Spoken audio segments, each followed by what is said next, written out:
We're going to go through matchups, must starts, just basically a vibe check heading into week 1 here.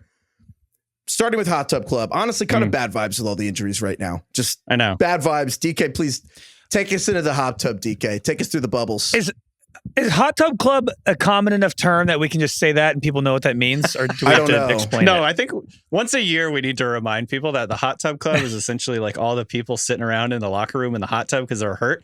I think technically they're probably sitting in a cold tub if we're being really realistic here. But, ice bath. Yeah. There was one point when we tried to make the injury report have something to do with Arrested Development's literal doctor, where he was like, he's going to be all right. And it looks like he's dead.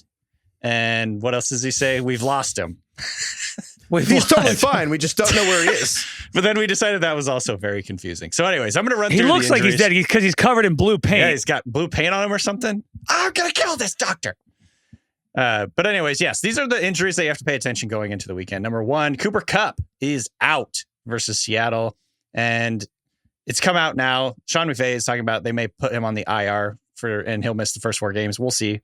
Right now, we're just that's honestly best case scenario. You don't want the worst thing in the world is having a player who's like trying to give it a go on his hamstring in like week 2 and he's just hurt the entire season. Let him sit out for 4 games and he'll come back healthy. Exactly. So obviously Van Jefferson to me becomes the big priority pickup if you're desperate at the position. Other injuries at the tight end spot. George Kittle was back at practice on Thursday and Wednesday. So looking like he might have a chance to play this week, but just monitor that as we go into the weekend. Mark Andrews has a quad injury. He was limited on Wednesday, but John Harbaugh seems upbeat about his chances of playing, so he's probably going to play. Christian Watson, wide receiver for the Packers, hamstring injury on Wednesday. He missed Thursday's practice. This is very concerning to me. I'm assuming right now, based on everything, he's probably not going to play this weekend. So Christian Watson looking like he's trending towards being out. So set your lineups accordingly. Terry McLaurin, Washington receiver, practiced on Thursday in full. It seems like he's going to go. I'm honestly a little bit worried about his performance, though, just because this is a toe injury. We've seen toe injuries in the past kind of affect guys' explosiveness and speed. What do you think about this Terry McLaurin thing? Turf toe is my least favorite injury in football. It sucks. Yeah. There's nothing worse than turf toe to deal with as a fantasy manager, which I know was going to say, what about Alex Smith almost dying from a broken leg? That was pretty bad. You must be good at parties, Heifetz. Jesus. Javonte Williams tearing every ligament in his knee probably is worse. But man, turf toe is a pain in the ass for a fantasy manager. So these guys always play through it. It's like they asked, what was the Steve-O? What was worst thing he's ever done on Jackass was? He's like, I fell off a wagon once and I scraped all the skin off my ass and it just hurt for like a month. And they were like, that was it? He's like, yeah. Think about how often you're like sitting and whatnot. But yeah, so McLaurin, to me, I'm guessing we're going to downgrade him, even though he is playing. So just be aware that he's going to be playing through a very painful foot injury.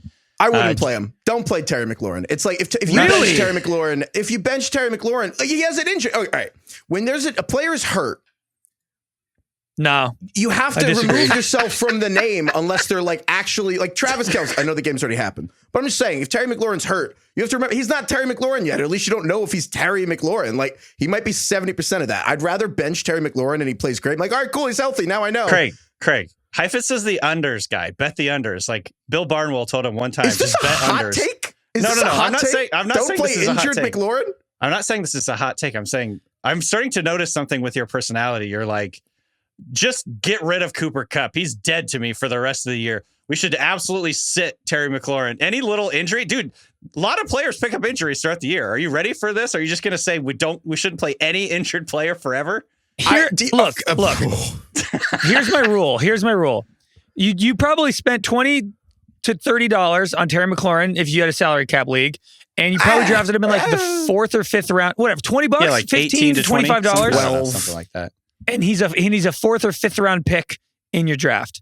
He's one of the best receivers in the league. He has 1,000 yards every year. If this man's practicing in full, you have to play him. In full, you have to play him. He's practicing in full. In full. If you have a better option, though, as per our rankings at fantasyfootball.theringer.com, that's where we get the I guess if you drafted 3 wide receivers before him, yeah. But like odds are, if you drafted Terry McLaurin, you're planning on starting him. Dr. Daniel Heifetz says, okay, we're going to move on. You guys can make your own choice with Terry McLaurin. Craig and I are downgrading him a little bit, but I think we're going to play him. While we're tight ends, though, is kind of easier because tight ends is simple. Mark Andrews, George Kittle. If they play, you're playing those people. Like, that's really simple. Yep. So we'll just talk about a world where those dudes are out. Mark Andrews, it's the simplest one in, honestly, the entire NFL. If Mark Andrews doesn't play, you should add Isaiah Likely, who's his backup. He's the only handcuff at the tight end position. Yeah. He's incredible. He's 23 years old. Isaiah Likely is unbelievable. Honestly, he might be like a top 4 receiver on that team.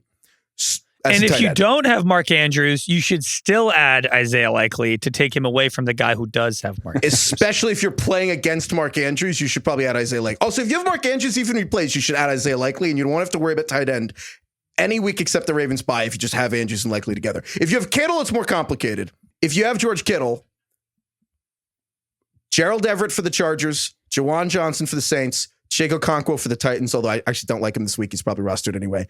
Then there's a big drop, and then there's Dawson Knox for the Bills, Hunter Henry for the Patriots, Jake Ferguson for the Cowboys, Greg Dulcich for the Broncos, Luke Musgrave for the Packers. It gets kind of sketchy. Musgrave. But So I yeah, like Musgrave. So you yeah, know why? Oh, hold on. Go ahead, Craig. I was just gonna. Heifetz, I feel like you got to give a more narrow answer there. You being like, "There's 10 dudes. Add any of them." It's like, well, do you have a favorite? sorry. It's which one are you liking? No, sorry, I apologize. That was the order. Sorry if that wasn't clear. Literally, the order in which I would add these people is Gerald Everett for the Chargers, then Juwan Johnson, then begrudging Chig Okonkwo because he's better, but then the matchups are bad. And then if those guys are all gone, Dawson Knox for the Bills, Hunter Henry for the Patriots, Jake Ferguson Cowboys, Dulcich for the Broncos. Then if you're really feeling frisky, Luke Musgrave for Green Bay Packers. I was going to say, Musgrave is the spicy pick here because, like I said, Christian Watson's out. Romeo Doubs missed practice on Wednesday. He's back today on Thursday at practice, but if Christian Watson and Doubs, if Doubs plays, he's probably going to be a little bit limited. Dobbs? Christian Watson. Yeah, I was going to say it's Dobbs. Dobbs, whatever. Dobbs. I feel like we've just gone back and forth on his name. shit. Romeo Doubs, if he's not a full go in this game, even if he plays, then I think Musgrave could see his role expand a lot. So he's kind of the sneaky guy this week. What about We're Jayden a Reed? fantasy football show How do where we we feel? tell you to start rookie tight ends in their first career game. That's why people come here, baby. And Heifetz tells you sit Terry McLaurin even though he's a full participant and start a rookie tight end in his place. I'm surprised this isn't like a. I Dude, it's I Sam can't in Howell's good conscience second recommend sitting a star player because even though he's a full participant. Is he a star player? Is he really? Yes. He is. Dude. All right. Calm down, you two. Calm Is down. this weird? What did I start here? I feel like I'm taking crazy pills. It's like injured Terry. I'm like, all right, Terry McLaurin is no one's top receiver, right? He's everyone's second or third receiver or fourth. It's like, all right, well, you might have a better player. I don't know. That's all I'm saying. I guess he's a top 20 receiver in the league, and like if he's a full participant, you have to play him. That's nuts to me. Okay, so what do we? Here's my next question. What are we doing with Jerry Jeudy? He's back at practice. He was limited on Wednesday. I saw some video of him running routes. I mean, honestly, he looked pretty normal to me. It didn't look like he was super limited. If he does end up playing, if he's on track to play this week, Heifetz, what do you do with Jerry Jeudy? Are you just absolutely not playing him too? What? I'm getting mocked with Jerry Jeudy. We were questioning we were talking about whether Jerry Jeudy was going to miss 6 weeks. I'm like, yeah it's like, I might not play that guy in week 1. I feel like, am I the baddie here? All I'm saying is if you have Tyler Lockett, I'd play Tyler Lockett over Terry McLaurin. I don't think that's crazy. Yeah, but in what world does somebody have Tyler Lockett sitting on their bench, just languishing away, ready to fill in for a hurt Jerry Jeudy? Odds are you're probably playing both those guys already, and you have to start like Elijah Moore or something. Those are the types of players I feel like you would have to start in replacement of a Jerry Jeudy or a Terry McLaurin. I doubt you're just going to have Deontay Johnson sitting on the bench. Why not? What if you took Tyreek Hill in the first round and DK Metcalf in the 3rd round? You start 3 wide receivers and a flex. You're probably starting all those guys anyway. Okay, With that said, I'm not going to add anything to this discussion. DK, which side are you on? Pick. You have to choose your favorite son. All right, this is why we're going to put rankings out at fantasyfootball.3.com. If you have a player that's higher than McLaurin, play that guy, and if not, then play McLaurin. We're going to rank McLaurin like he's playing. Who's honking? Who's that honking? Yeah, where's the honking from? Damn it! Me? I'm at the Spotify office, and we're near a parking garage, and there's honking going on. First of all, important thing about the Spotify office: if you watch It's Always Sunny in Philadelphia, we've never talked about this in the show. The Spotify office directly overlooks the outside of the bar from It's Always Sunny. Literally, Patty's Pub. Yeah. Patty's Pub from It's Always Sunny. Like literally, the exterior, the brick is That is if I Uber to the office when I'm visiting, I literally get dropped off at Patty's Pub, and it gets me every time. It is cool. Like scenes where they're right outside the front door and they're like doing shit on the sidewalk. That is where we work. No big deal. Flex. No big deal. Just finish the this hot exterior tub. of a set. Anyway, that Let's was the finish most this hot tub fun. contentious injury update of our career. With that said, I understand not playing Jeudy because he's made of glass and he's not a full participant. I just remember when Craig started that whole thing with turf toe, my least favorite injury, and then I came out being weird for not wanting to play him one time.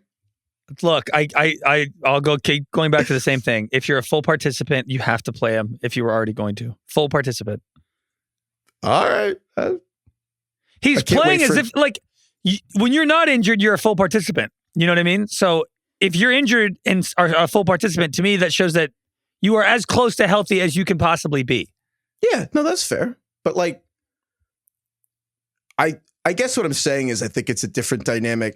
In all seriousness, I think what I'm trying to say is there's a different dynamic between being full participant, being a signal of whether you're going to play or not.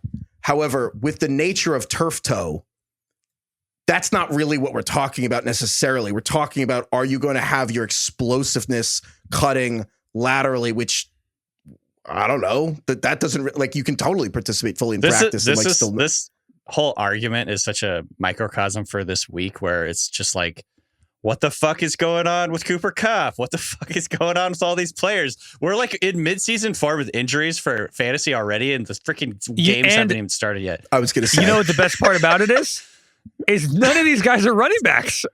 It's all wide receivers and tight ends. It's the guys who never get hurt are supposed to be safe. All right, so just if you do end up having an extra roster spot or anything, or you have an IR and you can put like Kyler or Jonathan Taylor or someone, even Kamara sometimes on your injured reserve, and you can add someone or whatever is going on. Van Jefferson, as DK said, because Cooper Kupp's hurt, probably add him just as a receiver. I think that's it for the Rams, honestly. Jonathan Mingo for the Panthers. I wouldn't blame this week. Get into that in a second. But the reason that we mention him is because DJ Chark and Adam Thielen are not playing right now. They all dropped like flies. The people in front of Mingo. Yep. You got a second round pick at a start. Donovan Peoples-Jones for the Browns, my guy. I kind of want to see that one. Yeah. And Marvin Mims for the Broncos, rookie. But like, again, Jerry Jeudy's banged up. Tim Patrick and KJ Hamler, RIP. So, and then again, as you said, Luke Musgrave, even A.J. Dillon, the freaking running back, like, play him if, you know, the Packers' top two receivers are down. All right. It really was wild. I can't believe that took us that long. We had to talk about Should that just be the whole episode? Do we just do Hot Tub Club for an hour? I feel like we could. Should we leave? Just to argue about turf toe?